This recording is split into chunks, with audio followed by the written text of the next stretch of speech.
Video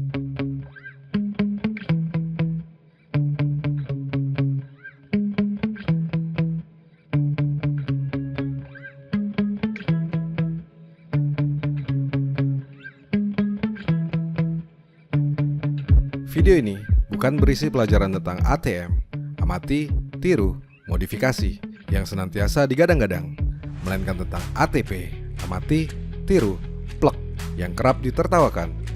Saya akan mengajakmu untuk tak cuma dapat menyelesaikan masalah, melainkan membangun sesuatu yang dapat segera menghasilkan. Ini akan cocok bagi siapapun yang sedang mengalami kebuntuan dan kekeringan ide serta kreativitas. Kita akan belajar dari sebuah Rubik. Saya akan menunjukkan bagaimana keberhasilan, terutama pada kondisi yang kepepet, kadang-kadang memang membutuhkan kita untuk keluar dari kerangka berpikir milik kita sendiri dan hanya meniru apa yang dilakukan oleh orang lain. Dari Rubik, kita akan belajar cara untuk memecahkan masalah, menemukan pola, dan mencapai goal. Saya akan memberitahumu dua rahasia penting yang tersimpan di balik permainan ini. Mari kita mulai.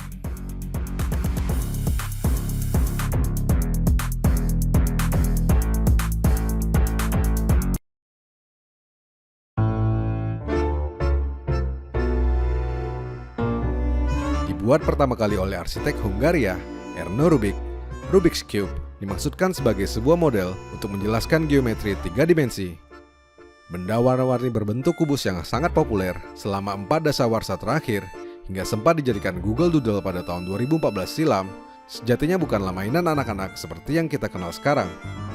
Namun mempersoalkannya sebagai mainan atau bukan tidaklah begitu penting, sebab ada yang jauh lebih penting dari itu, yakni sesuatu yang dapat kita pelajari di balik sebuah Rubik.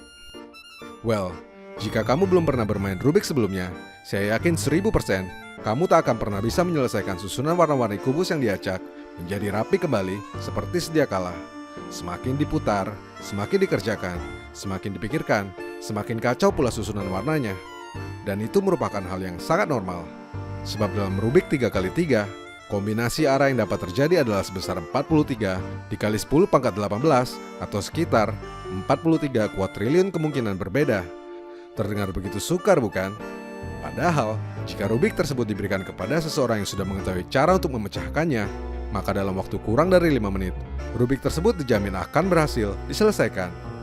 Faktanya, rekor dunia yang telah memperoleh sertifikat WR dari Guinness World Record untuk menyelesaikan Rubik 3x3 dipegang oleh Yung Seng-du dengan waktu 3,47 detik saja.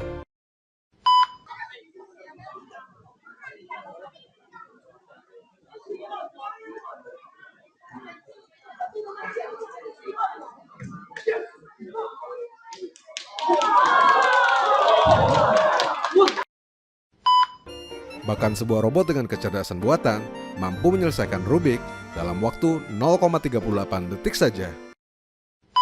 Solving in 3, 2, 1. Oh yeah. Sekarang pertanyaannya, mengapa hal yang begitu kontradiktif dapat terjadi? Bagaimana mungkin sebuah permainan dengan kemungkinan sebanyak 43 kuadriliun dapat diselesaikan dalam waktu yang begitu singkat? Ada dua rahasianya, dan keduanya menyimpan pesan yang berharga untuk kita, kamu dan saya.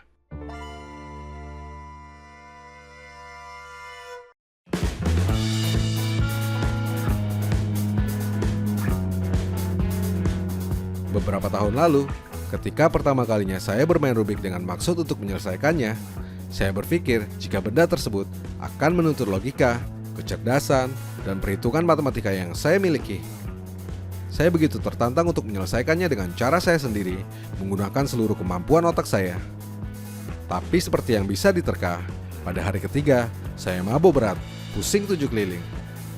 Beruntung saya bukan orang yang cepat menyerah, namun jika saya bertahan dengan cara saya sendiri untuk menyelesaikan Rubik tersebut, menggunakan segala siasat dan daya upaya yang saya punya, barangkali itu bukan hal yang bijaksana.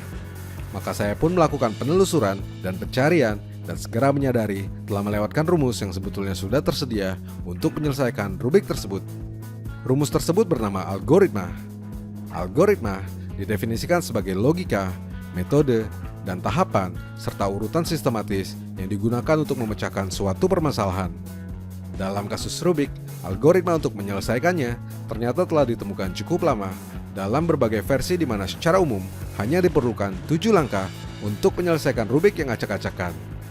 Maka dari sini kita tahu, ada cara-cara yang dapat kita pelajari dan temukan sendiri, namun ada pula cara-cara yang dapat kita pelajari dari orang lain.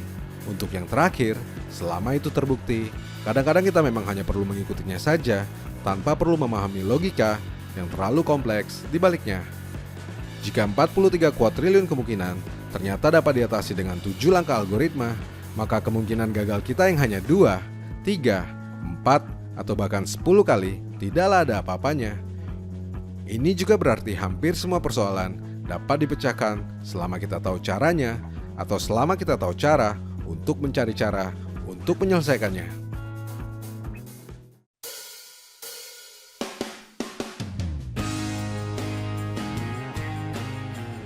Dan beginilah rumus algoritma yang dapat kita gunakan untuk menyelesaikan Rubik. Well, jika kamu membutuhkan panadol merah untuk dapat memahami rumus tersebut, maka kamu termasuk orang yang normal. Saya sendiri perlu waktu berhari-hari untuk mencari tahu bagaimana cara untuk menerapkan algoritma itu, dan tambahan beberapa hari lagi untuk dapat menyelesaikan Rubik tanpa harus mencontek rumusnya. Pada akhirnya, saya pun dapat menyelesaikan Rubik dengan lancar. Bahkan meski jarang memainkannya, hingga hari ini saya masih dapat menyelesaikan Rubik tanpa perlu mencontek.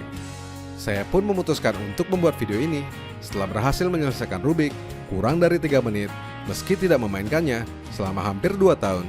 So, dari sini kita diberitahu jika pada beberapa hal keberhasilan itu memang berpola. Tentu saja juga terdapat banyak hal lain yang menuntut jalan, cara, dan algoritmanya yang unik yang dapat kita cari dan temukan sendiri. Meski begitu, pendekatan ini dapat ditempuh dan mungkin cocok bagi kamu yang kepepet atau yang sedang mengalami kebuntuan dan kekeringan ide serta kreativitas, di mana kamu hanya perlu meniru dan mengikuti algoritma yang ada untuk segera mendapatkan outputnya. Tapi beginilah yang lebih sering terjadi. Kita kerap berhenti ketika mendapatkan sebuah cara, sebuah peta harta karun, karena merasa itu terlalu sulit untuk dilakukan. Padahal kita sebetulnya hanya berjarak 2 langkah saja untuk dapat menggapainya. 2 langkah tersebut bernama ketekunan, yaitu tekun untuk mencari tahu cara untuk melakukannya dan tekun untuk terus melakukannya. Sebab pepatah mengatakan, ketekunan dapat membuat yang tidak mungkin menjadi mungkin, kemungkinan kecil menjadi kemungkinan besar, dan membuat kemungkinan besar menjadi pasti. Maka ada 3 jenis manusia, mereka yang hanya menginginkannya, mereka yang berkata ini tidak dapat diselesaikan, dan mereka yang mengerjakannya. Mengetahui saja tidak cukup, kita harus melakukannya. Saya, Rianto Astono.